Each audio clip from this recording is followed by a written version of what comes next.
Hello everyone. Namaste, Vanakkam. నేను మీ Salaar advice పూజా Vishweshwar.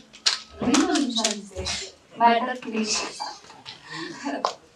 So అందరికన్నా ముందు నేను చెప్పాలనుకుంటుంది ఏంటి అంటే 2025 హ్యాపీ న్యూ ఇయర్.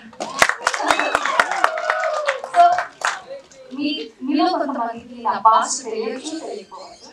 చాలా క్రిటికల్ పొజిషన్ నుంచి చాలా వర్స్ట్ యాక్సిడెంట్ నుంచి రికవర్ అయ్యాను. సో ఇప్పుడు నా గోల్ ఒకే ఒకటండి, ఈ 2025 డూ గొప్ప. సో మీ అందరూ బ్లెస్సింగ్స్ అండ్ విషెస్ నాకు కావాలి. ఇప్పుడు మనం ప్రాజెక్ట్ గురించి మాట్లాడుకుంటే ఇక్కడికి వచ్చిన ప్రతి ఒక్కరికి పేరు పేరున నేను చెప్పాలనుకుంటుంది ఒకటి, thank you so much sir. ప్రతి ఒక్కరు మాట్లాడుతున్న మాటలో లైక్ చూస్తేనే నాకు వాళ్ళు ఒక్కొక్క మాట్లాడుతున్న మాట వింటుంటే చాలా అంటే చాలా మా హార్ట్ లో ఉన్న పాయింట్స్ ఒక్కొక్కరు మాట్లాడుతున్నారు.